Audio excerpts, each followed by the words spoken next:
Assalamualaikum warahmatullahi wabarakatuh.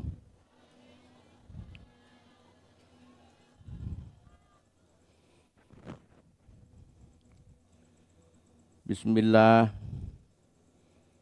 alhamdulillah, wassalatu wassalamu ala rasulillah, sayyidina wa maulana, wa habibina, wa syafi'ina Muhammad sallallahu alaihi wasallam, wa ala alihi, wa sahbihi, wa ahli baitihi wa man tabi'ahu ila yaumil qiyamah. Wala haula wala quwwata illa billah. Allahumma anta maksudi wa ridhaka madlubi a'tini mahabbataka wa ma'rifataka. Qala Allah Ta'ala fi kitabihil karim. Bismillahirrahmanirrahim. Ya ayyuhalladzina amanu kutiba alaikumus syiyam kama kutiba alal ladzina min qablikum la'allakum tattaqun. Yang sama-sama kita hormati dan kita muliakan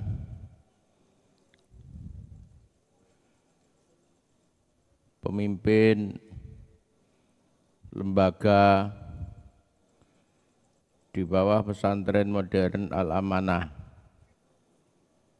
Madrasah Aliyah Bilingual, SMP Bilingual Terpadu 1 dan 2, SD Antaweria, TK Kupu-Kupu,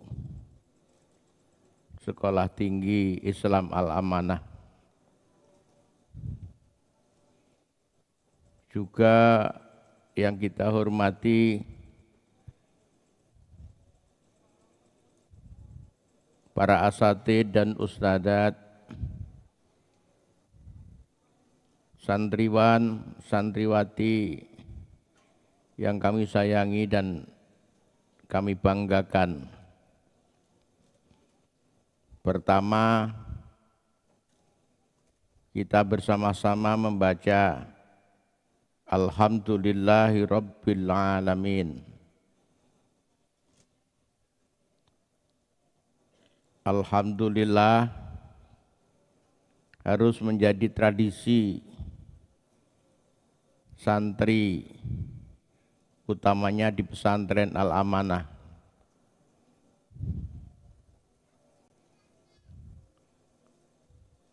Alhamdulillah kita baca sebagai wujud kesadaran bahwa malam hari ini kita bisa menyelenggarakan acara yang insya Allah barokah ini. Nikmatun min ni'amillah, nikmat dari nikmat-nikmat Allah yang tidak bisa kita hitung. Alhamdulillah kita baca sebagai satu kesadaran bahwa begitu banyak dan luasnya nikmat Allah yang sudah dianugerahkan kepada kita masing-masing. Kita tidak bisa melihat, bahkan kadang-kadang kita tidak merasakan. Moga-moga dengan alhamdulillah suatu ketika Allah memberikan kepekaan di hati sanubaru kita sehingga bisa merasakan nikmat dan anugerah yang setiap detik Allah anugerahkan. Alhamdulillah kita baca sebagai ungkapan syukur. Alhamdulillah kita baca sebagai doa dan munajat. Moga-moga kita digolongkan menjadi orang yang bisa bersyukur. Karena Allah sendiri memberikan info, dan info itu berlaku sampai hari ini. Wa qalilum min ibadiyas syakur. Di ayat yang lain dikatakan walakinna aktsarun nasi la yashkurun.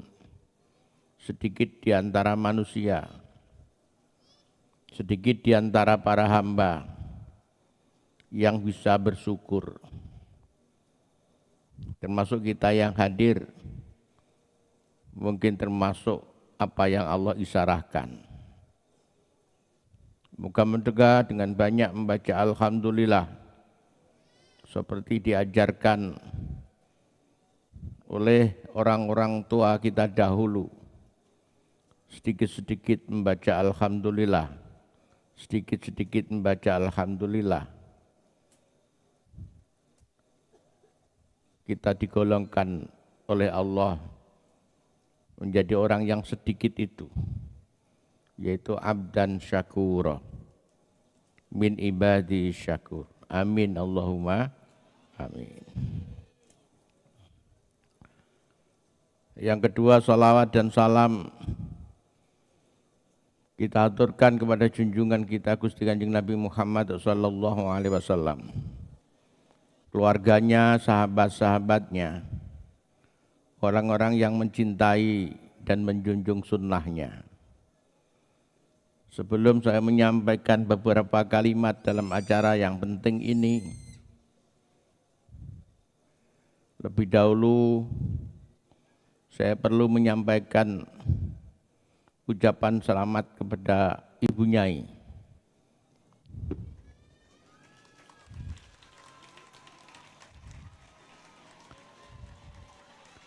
Yang kemarin ulang tahun. Beliau lahir 11 Maret 1963,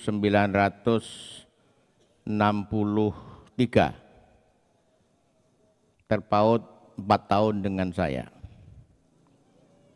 Kemarin 11 Maret 2026,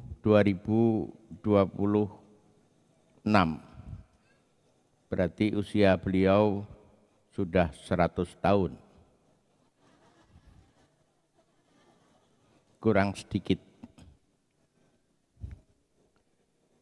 Teriring doa dan harapan, moga-moga beliau senantiasa diberikan kesehatan, dohiron wa batinan, kesabaran, dan anugerah kebersihan jiwa dan hati, sehingga bisa memberikan energi positif kepada para santri, khususnya kepada santriwati. Amin Allahumma amin. Hadirin rahimakumullah, ayat yang tadi saya baca, dan pasti kalian sudah menghafalkannya, bahkan juga sudah tahu surat apa, ayat berapa. Tidak saya baca sekarang, tapi saya terjemahkan. Hai orang-orang yang beriman, diwajibkan atas kalian untuk berpuasa, sebagaimana juga diwajibkan kepada orang-orang sebelum kalian, agar kalian menjadi orang-orang yang bertakwa. Ada 2 hal yang harus kalian catat dan kalian garis bawahi. Yang pertama, adanya perintah. Yang kedua,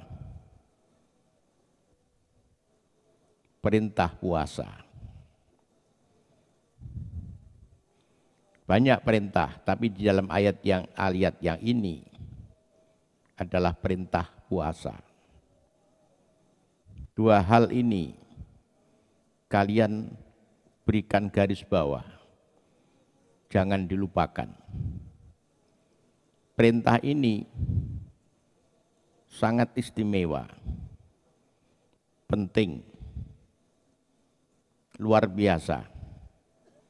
Yang pertama, karena didahului dengan panggilan ya ayyuhalladzina amanu. Hai orang-orang yang beriman.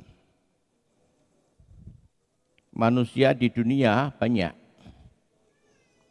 tapi yang memiliki iman tidak sebanyak jumlah manusia.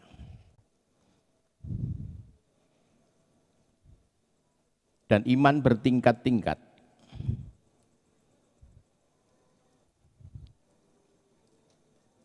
Nabi pernah bertanya kepada para sahabat, man a'jaban nasi imanan. Siapa di antara manusia yang imannya paling mengagumkan? Para sahabat menjawab, tentu para malaikat. Nabi tidak membenarkannya, tapi menjelaskan bagaimana mungkin malaikat tidak beriman. Sedangkan wahyu dari Allah kepada para nabinya melalui malaikat. Sahabat yang lain mengatakan kalau demikian para nabi. Nabi menjelaskan bagaimana mungkin para nabi tidak beriman, sedangkan wahyu langsung datang melalui malaikat untuk para nabi. Kalau begitu para sahabat, bagaimana mungkin sahabat saya yang setiap hari ketemu dengan saya dan ketika saya mendapatkan wahyu, para sahabat yang terdekat selalu mengetahuinya. Kemudian Nabi menjelaskan, orang yang imannya paling bagus dan paling mengagumkan adalah orang-orang yang datang setelah aku, jauh dari aku, yusaddiquni wa yu'minuna bi walam yarawni hum ikhwani. Adalah orang-orang yang jauh dari aku, tidak pernah melihat aku, tidak pernah mendengar kata-kataku, tidak pernah melihat apa yang aku lakukan, tapi membenarkan aku dan beriman kepadaku. Mereka adalah saudara-saudaraku. Perintah ini dimulai dengan panggilan itu. Berarti panggilan itu sekarang spesifik untuk kita. Ini yang pertama. Yang kedua, perintah itu istimewa dan luar biasa. Karena perintah itu bukan hanya diperintahkan kepada kita, tapi juga umat-umat sebelum kita. Ini menandakan bahwa perintah untuk berpuasa khususnya adalah yang sangat penting. Karena umat-umat sebelum kita juga diperintahkan hal yang sama.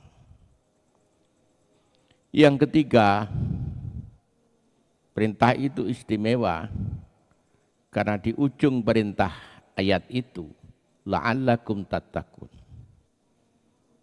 Agar dengan perintah itu kalian mencapai martabat orang-orang yang bertakwa.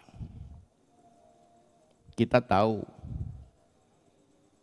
menurut cara pandang manusia, orang yang memiliki kedudukan bisa beragam. Mungkin karena rasnya, dia mungkin bangsa Amerika atau Eropa, menganggap mereka lebih tinggi martabatnya.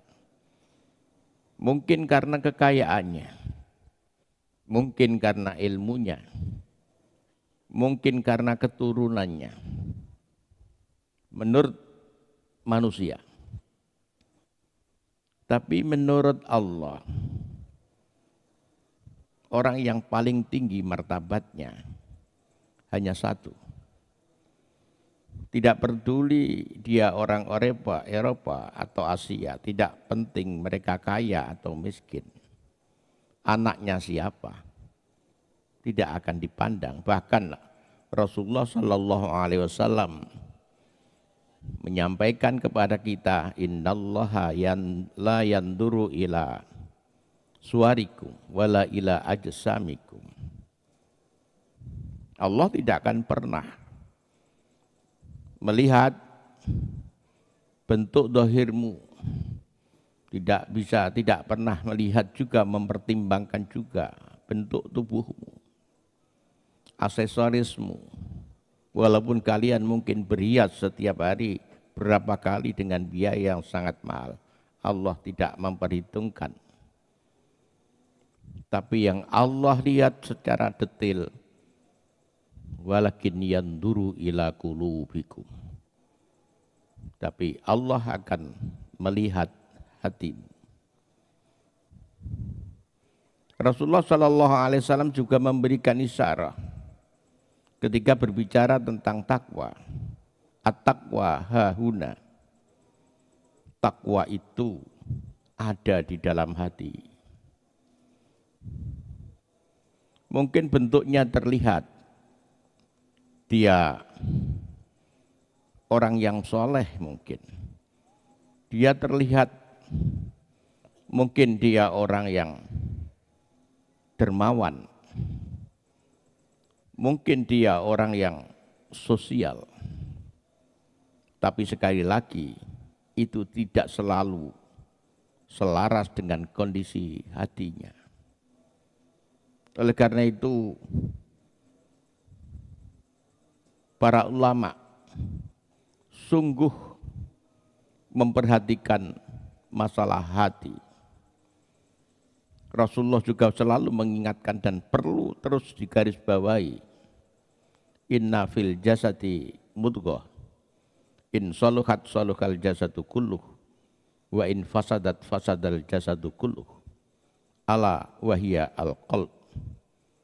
Di dalam diri setiap insan, setiap kita ada segumpal darah.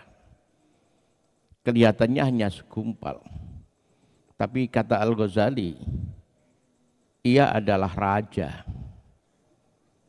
yang bisa memerintahkan akal, yang bisa memerintahkan anggota tubuh untuk melakukan atau tidak melakukan sesuatu. Dan segumpal darah ini adalah hati. Perintah itu menjadi penting karena dengan menjalankan perintah ini, seseorang akan langsung menjadi orang yang bertakwa. Martabat tertinggi menurut Allah, inna akramakum indallahi atqakum. Sesungguhnya yang paling mulia di antara kalian, siapapun kalian, adalah orang yang bertakwa. Dunia ini sekarang lagi kehilangan konsep yang jelas. Sehingga orang mencari martabat tertinggi di dalam kehidupan, ini kebingungan. Akibatnya kita menjadi tahu sekarang ini dunia semakin penuh orang pinter, tapi tidak semakin menumbuhkan kebahagiaan dan keamanan. Kita tahu pendidikan-pendidikan di Amerika, di Eropa, bagus. Kita semua berkiblat ke sana. Sehingga sekarang sekolah-sekolah yang mahal, pendidikan-pendidikan yang mahal, harus ada merek Cambridge. Ketika sekolah itu bermerek Cambridge, satu mahal. Yang kedua dianggap sebagai pendidikan terbaik. Coba direnungkan. Padahal sekarang ini memang betul di Amerika ada perguruan-perguruan tinggi baik, di Eropa perguruan tinggi terbaik secara menurut model pendidikan. Di sana terkumpul ilmuwan-ilmuwan dengan standar internasional. Penelitian-penelitian selalu dilakukan, hampir mungkin setiap hari, setiap saat menemukan hal-hal yang baru di dalam kehidupan ini. Tapi setiap hari jutaan manusia hancur oleh temuan-temuan mereka.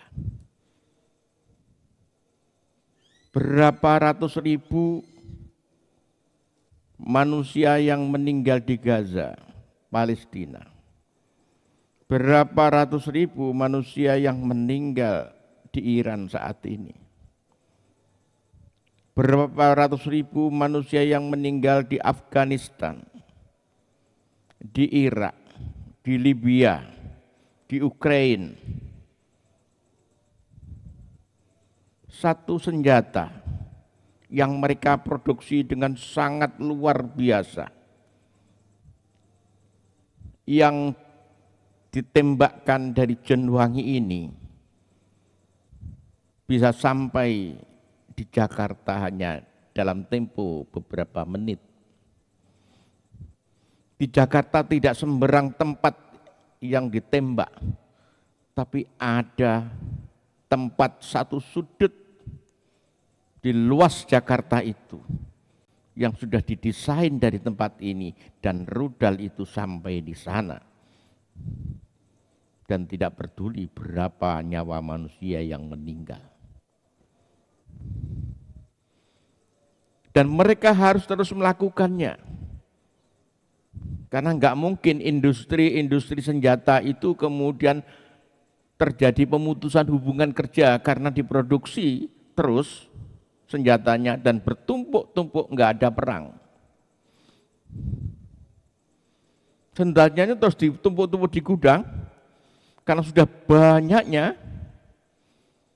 maka kemudian teknisi-teknisi senjata itu, ilmuwan-ilmuwan yang membuat senjata itu dirumahkan karena sudah oversupply. Enggak, mereka harus menciptakan perang, menciptakan pertentangan, dan perang itu diciptakan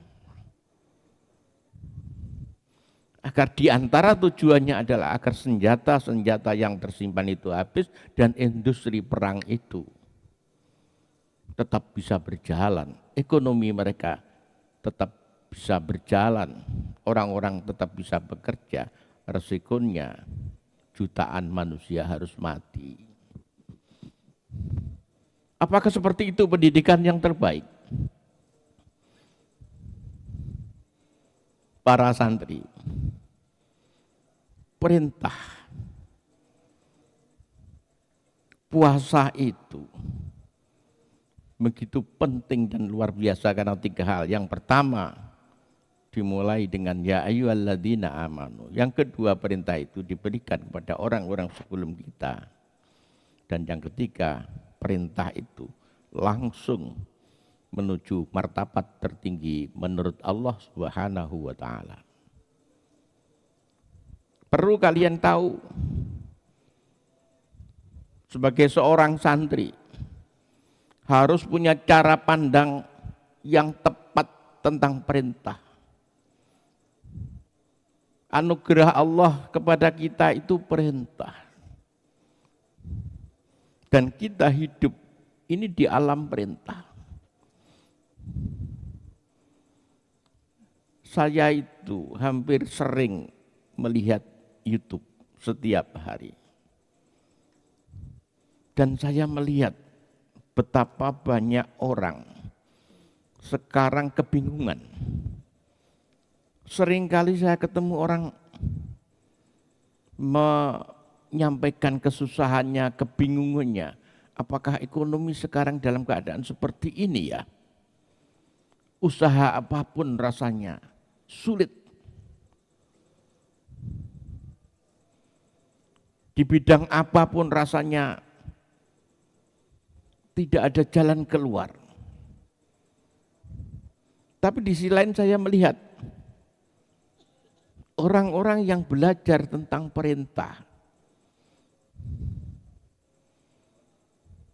yang kemudian dia pahami, dan mekanisme perintah Allah yang diturunkan di dalam setiap jengkal kehidupan ini dia pelajari. Dia sukses. Dia menjadi pribadi yang tidak bingung. Dia menjadi orang yang bahagia. Mungkin dia tidak segemerlap orang-orang yang pakai dasi, pakai celana, pakai sepatu. Orang yang sederhana. Dia belajar tentang perintah. Bagaimana sebuah pohon, satu pohon tumbuh. Kemudian dipelajari usia tumbuhnya, kemudian dipelajari cara okulasinya, kemudian cara dipelajari nutrisi yang diperlukannya. Nutrisi yang diperlukannya. Dan ia coba penuhi nutrisi yang dia perlukan itu. Pohon yang kemudian sia-sia sebelumnya berbunga, berbuah sekadarnya, kemudian menjelma menjadi satu pohon yang berbuahnya bisa dihitung, yang berbuahnya bisa diatur. Kenapa bisa seperti itu? Dia hanya mempelajari satu pohon. Perintah Allah yang diberikan satu pohon, dia pelajari secara detail. Dia menjadi pribadi yang luar biasa, yang sukses. Dia mikir usaha untuk bulanan, untuk harian, untuk tahunan. Untuk harian dia menanam kangkung. Untuk bulanan dia menanam yang lebih lama seperti padi, jagung. Untuk lebih lama dia menanam tanaman yang lebih lama. Untuk melengkapinya, dia coba di sekitar tanaman ada kolam-kolamnya.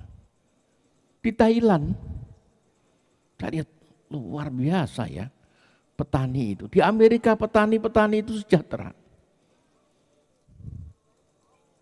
Di negara-negara maju itu kecuali ada dampak negatif, orang yang mempelajari perintah Tuhan, itu luar biasa. Kalian jangan hanya makan anggur, jangan hanya makan apel, jangan hanya membeli buah-buahan. Cobalah kalau kamu punya tablet, buka apa perintah Allah terhadap buah anggur, tanaman anggur, tanaman apel, tanaman buah-buah yang lain.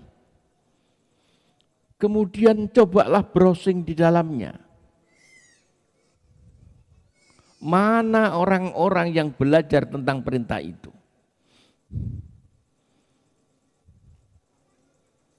Ternyata mereka yang belajar tentang perintah itu dan mencoba mempelajari secara detail ketika paham tentang perintah Allah itu, mereka menjadi orang yang berbahagia.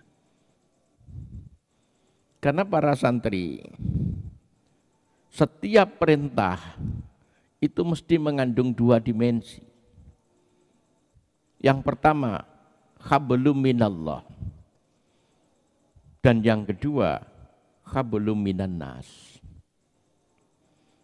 Setiap perintah selalu ada dua dimensi. Dan Al-Quran memberikan isyarat. Dua hal ini adalah kunci kebahagiaan, kunci kemuliaan, kunci kesuksesan. Sebaliknya, ketika kita tidak memperhatikan keduanya atau memperhatikan salah satunya, maka itu menjadi penyebab dari kita kehinaan, kerendahan, dan kemurkaan Allah. Dzuribat alaihimudillah aina ma sukifu illa bihablim minallah wa hablim minan nas. Kalian akan dilanda kehinaan dimanapun ketika kalian tidak memperhitungkan bagaimana kalian berkomunikasi dengan Tuhan kalian dan bagaimana kalian berkomunikasi dengan sesama manusia. Pesantren adalah sebuah laboratorium yang di dalamnya ada eksperimen-eksperimen, ada latihan-latihan. Yang latihan itu banyak dipaksakan, yang banyak dibiasakan, yang banyak menjadi tradisi. Bagaimana kita berkomunikasi dengan Tuhan kita? Tuhan itu real. Tuhan itu nyata. Tuhan itu bukan imajinasi. Nyata. Berapa ribu anak? Enggak ada yang sama. Kalau Tuhan itu tidak ada, pasti ada dan banyak di antara kalian yang sama. Ternyata kalian tidak ada yang sama. Bahkan sidik jari masing-masing santri itu berbeda. Sidik jari ini masing-masing berbeda. Menunjukkan betapa sangat kuasanya, sangat detailnya, sangat sempurnanya kekuasaan Allah terhadap kita. Santri harus terus berlatih untuk itu. Dan terus mengingatnya. Terus berzikir agar kehadirannya nyata. Sebenarnya Allah nyata hadir di dalam setiap urusan kita, enggak ada satu detik dalam setiap hidup ini yang Allah tidak hadir. Hanya persoalannya, hati kita tidak cukup untuk bisa merasakan kehadirannya. Sehingga hal-hal yang besar yang terjadi pada diri kita tidak bisa kita rasakan. Akibatnya apa? Salat menjadi beban. Bangun malam menjadi sesuatu yang sangat berat. Membaca Al-Quran sangat memaksakan. belajar tentang perintah dalam ilmu fikih, dalam banyak ilmu yang lain, itu menjadi berat. Kalau kesadaran tentang keberadaan Tuhan, pentingnya kehadiran Dia di dalam diri kita, itu bisa dipercepat. Masya Allah, anak-anak seusia kalian, makanya ada 7 golongan yang dilindungi Allah. Pada saat tidak ada perlindungan kecuali perlindungannya, salah satu di antaranya adalah pemuda yang hatinya terpaut dengan masjid, arang-arang. Tadi malam bersama dengan Bu Nyai kita melakukan rihlah mujahadah bersama dengan orang tua. Mungkin orang 80-an lah, orang-orang tua semua. Yang kesemuanya memiliki kesadaran tentang arti penting Tuhan di dalam kehidupannya. Dan orang itu terus berusaha bagaimana bisa sampai kepada Dia, bagaimana bisa berbidah. Sayangnya usianya sudah di atas 60-70.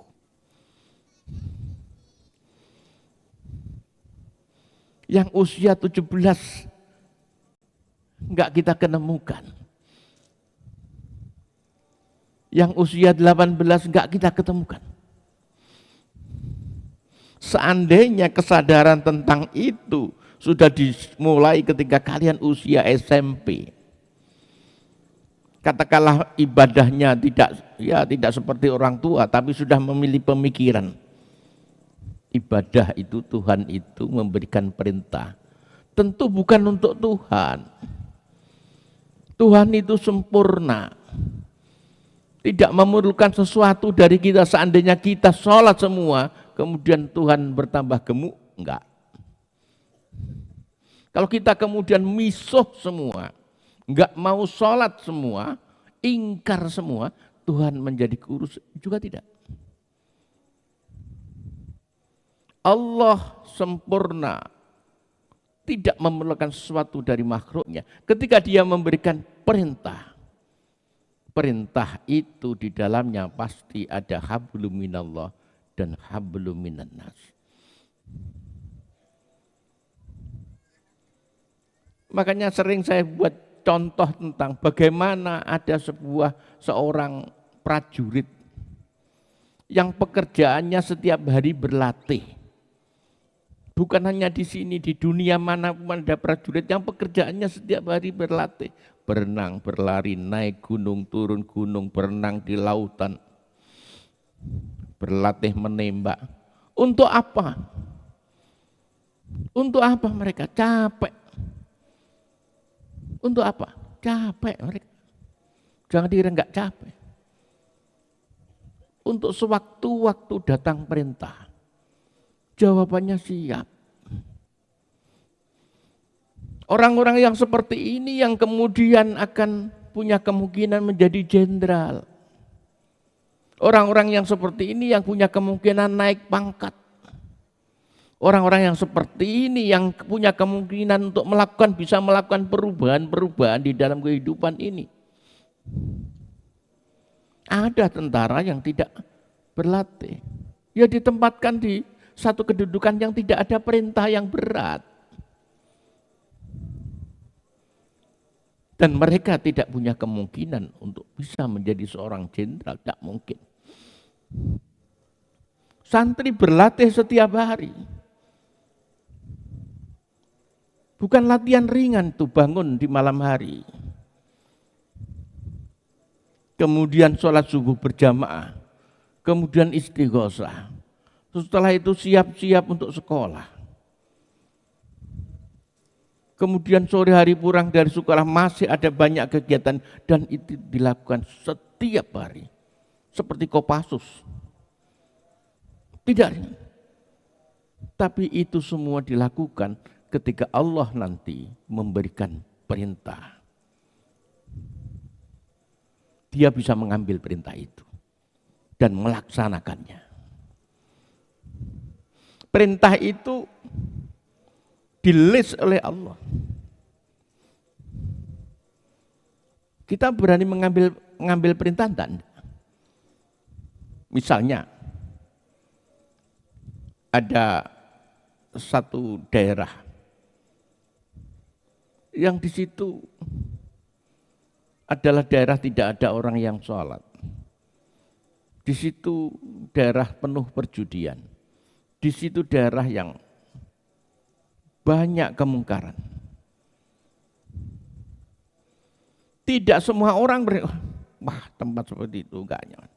Tapi bagi seorang seperti Hadratus Syekh Hasyim Asy'ari berani menempati tempat itu, bisa mengambil peran tugas itu, tinggal di tempat itu. Apa langsung berubah? Oh tidak. Beliau membangun gubuk dulu sederhana. Saya bayangkan betapa sangat beratnya ya. Kalau malam kemudian digoda oleh Brahmacora, gubuknya ditusuk-tusuk dari luar. Dan entah itu berapa bulan, entah itu berapa tahun. Tapi dia sudah berlatih seperti kalian menjadi seorang santri dan beliau berlatih di pondoknya Syekhona Khalil. Seperti Lirboyo, Mbah Abdul Karim juga seperti itu. Bahkan beliau latihan sangat keras. Setiap hari makan tidak seperti makan kita, MBG diantaranya. Yang dihitung gizinya. Mbah Karim itu makan daun. Itu bertahun-tahun. Kecuali ngaji juga bekerja di kampung. Dari Jawa Tengah ke Madura. Itu melaku. Maka dia bisa mengambil peran yang berat di Lirboyo sana. Apa mudah? Oh tidak, sulit. Tapi jiwanya sudah ditempa, biasa menghadapi kesulitan. Lirboyo yang seperti itu sekarang menjadi tempat puluhan ribu santri mencari ilmu. Tebireng sekarang, tidak segelap dulu. Menjadi rujukan para santri di seluruh Indonesia. Asem Bagus yang dulu hutan, penuh dengan hal-hal yang gaib, sekarang menjadi sebuah pesantren yang luar biasa. Siapa yang bisa melakukan seperti itu? Adalah orang yang dulu berlatih. Kalau tidak berlatih, orang kuat, tidak kuat, menghadapi kesulitan sedikit, nangis. Menghadapi masalah didik, sudah bingung. Menghadapi problem sedikit. Bagi orang yang sudah berlatih, mereka akrab dengan kesulitan. Mereka akrab dengan masalah, bukan masalah kesulitan, bukan masalah problemnya, bukan masalah tumpukan masalahnya. Tapi mereka yang penting bagaimana mencari solusi. Ini yang seharusnya dicari oleh para santri, yang disiapkan oleh para santri. Sehingga santri di sini 3 tahun atau 6 tahun bisa melakukan perubahan-perubahan di dalam dirinya. Mungkin seminggu atau 2 minggu atau 3 minggu kalian di rumah. Bagi santri yang sudah seperti saya sampaikan, akan bisa menjadi semacam evaluasi pribadi. Yang di dalam bahasa tasawuf dibahasakan sebagai muhasabah. Ini santri yang sudah mulai dewasa, akan dijadikan kesempatan selama di rumah ini menjadi muhasabah. Tempat untuk menghitung diri saya sudah di posisi mana ya. Saya seperti sudah di kualitas seperti latihan saya selama berbulan-bulan, bertahun-tahun di pesantren ini, cukup enggak untuk menghadapi, jangan orang lain dulu, untuk menghadapi dirinya sendiri dulu. Untuk menghadapi diri sendiri, perintah Allah terhadap diri sendiri. Ini perintah paling berat itu adalah, makanya saya sering diwawancarai oleh para wartawan. Bapak mendirikan pesantren, merintis pesantren tentu banyak kesulitannya. Kira-kira apa kesulitan terbesar? Saya sampaikan, kesulitan itu banyak. Tapi kesulitan yang paling sulit diatasi adalah kesulitan diri kita sendiri. Kadang-kadang kita bosan, kadang-kadang kita merasa patah arang, kadang-kadang kita merasa putus asa, kadang-kadang kita merasa lelah. Kadang-kadang kita sudah merasa tidak ada harapan. Itu selalu ada. Selalu ada pada siapapun. Kadang-kadang kita merasa kalah. Kadang-kadang kita merasa rendah diri. Kalau itu dibiarkan, rasa-rasa yang muncul seperti itu dibiarkan, ya apa yang kita inginkan akan semakin jauh. Maka Rasulullah SAW mengingatkan kepada kita ketika seseorang sahabatnya baru pulang dari perang Uhud yang menelan banyak korban, diantaranya para sahabat Nabi, para penghafal Quran. Nabi mengatakan, roja'na min jihadil asghar. Kita baru pulang dari berjuang yang kecil. Sahabat tentu kaget. Perang yang demikian dahsyat, kemudian para sahabat bergelimpangan sebagai syuhada. Bahkan Sayyidina Hamzah menjadi syuhada. Nabi juga terluka disambut perang kecil. Lantas apa perang besar itu? Para sahabat agak rasa takut. Apalagi perang yang akan kita hadapi. Ternyata perang besar itu adalah jihadun nafsi. Perang melawan diri kita sendiri. Untuk memastikan bahwa kita harus melakukan yang baik. Untuk memastikan bahwa kita bisa menyelesaikan hal-hal ke depan. Untuk bisa memastikan bisa melakukan perubahan-perubahan yang baik. Untuk bisa memastikan sebuah karya-karya yang istimewa. Itu enggak gampang. Enggak gampang. Makanya latihan kalian selama setahun, 2 tahun, 3 tahun, 4 tahun, 5 tahun, 6 tahun. Kita ngamati terus setiap hari. Kita terus keliling terus setiap hari. Untuk bisa melihat kalau gerakan silat, kalian pasti tahu kan?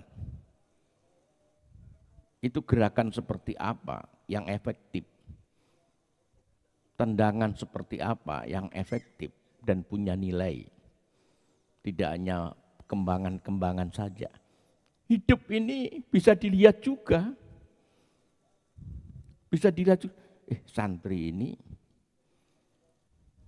kalau melaksanakan tugas seperti apa? Hampir kalau saya menyuruh anak kelihatannya sepele. Kamu sapu ya. Kemudian tak tinggal. Tak baleni lagi. Saya menemukan lagi. Sudah enggak ada anak. Sudah enggak ada anak. Sapunen ini. Wah, ini yang salah itu anaknya, apa pendidikan kita ya. Sapunen ini. Tak tinggal. Sekian lama pasti tak baleni lagi. Belum sempurna. Coba cek. Kadang nyapu hanya dikumpul-kumpulkan saja. enggak apa-apa, enggak ada situasi apa-apa. Tapi itu kelihatan cara berpikir pekerjaan. Yang pertama, pekerjaan yang tidak dilakukan dengan sempurna. Ringan tuh hanya ngambil sampah.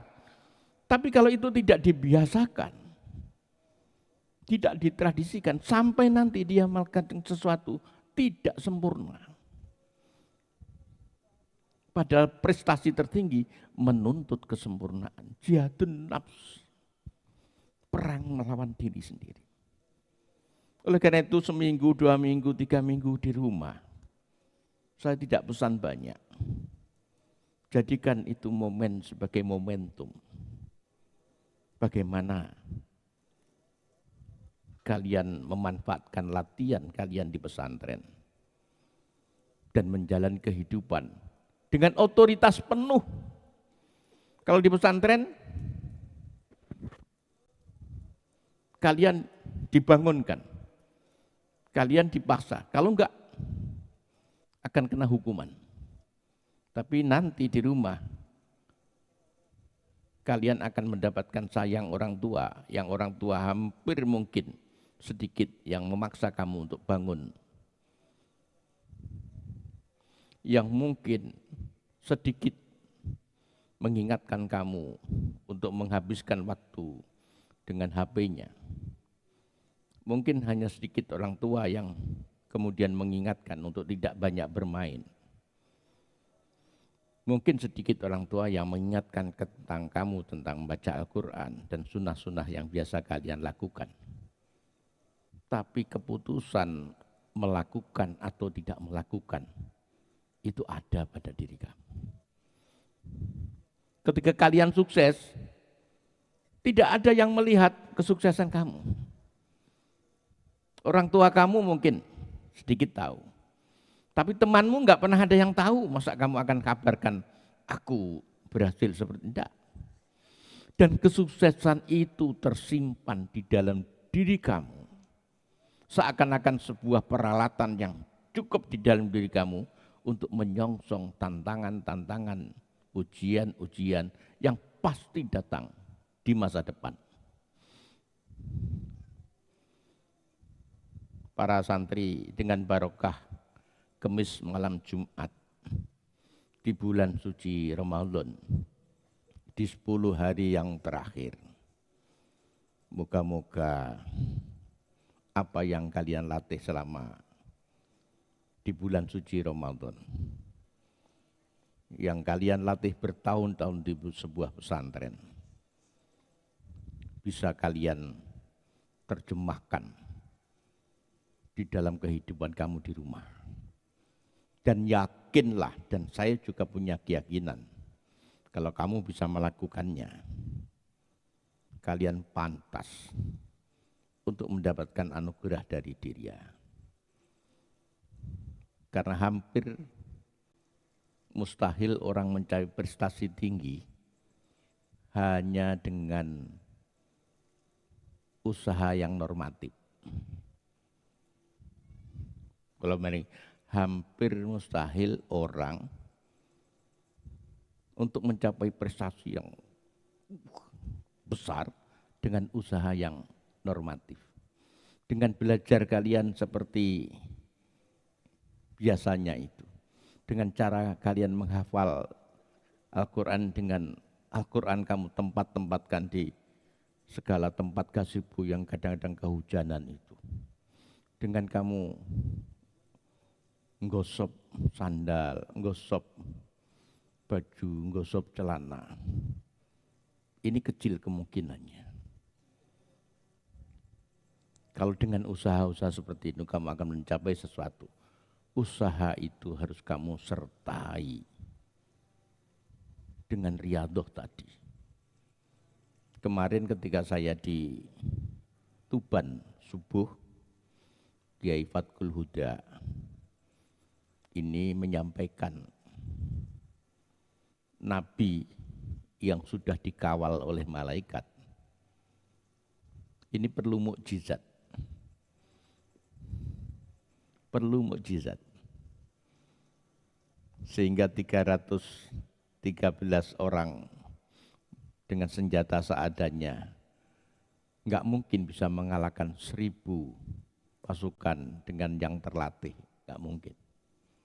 Tapi menang. Nabi mengikuti perang mungkin lebih dari 19 kali. Semuanya menang. Walaupun jumlah pasukannya ada mukjizat. Para wali dakwah di Indonesia ini, sebetulnya Islam masuk di Indonesia sudah lama. Ada ribuan orang Islam masuk di Indonesia,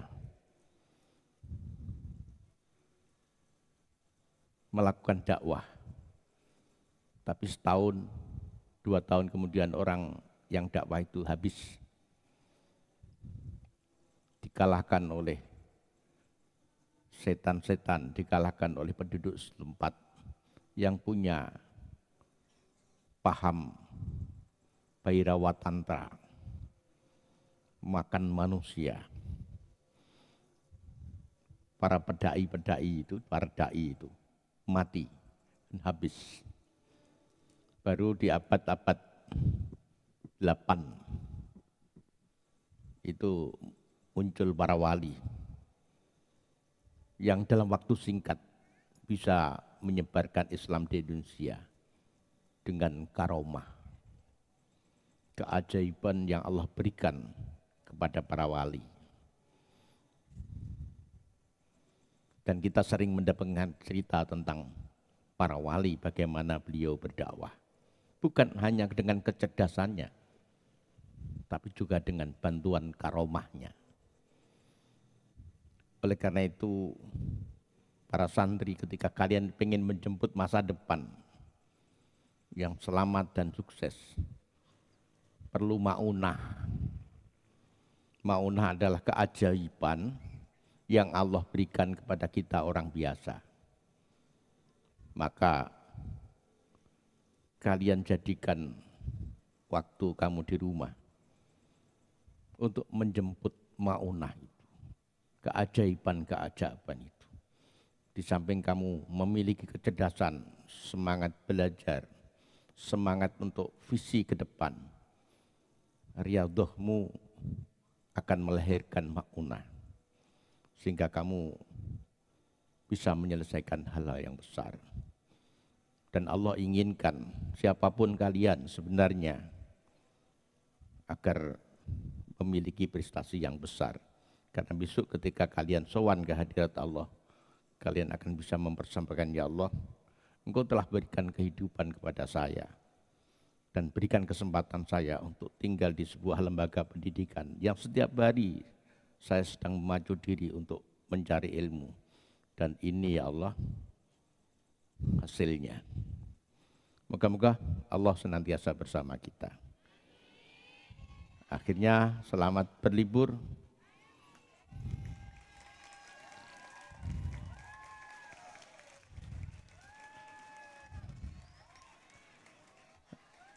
Dan sampaikan salam saya kepada salam keluarga kami, salam saya Ibu kepada Bapak Ibu kalian. Mungkin kita belum pernah ketemu atau tidak bisa ketemu. Moga-moga salam kami berdua, salam kami keluarga bisa sedikit menutup keinginan untuk saling bertemu. Moga-moga di kesempatan yang lain bisa ketemu dengan orang tua kalian. Terima kasih. Sekali lagi selamat berlibur. Semoga liburan kali ini menjadi liburan yang membahagiakan.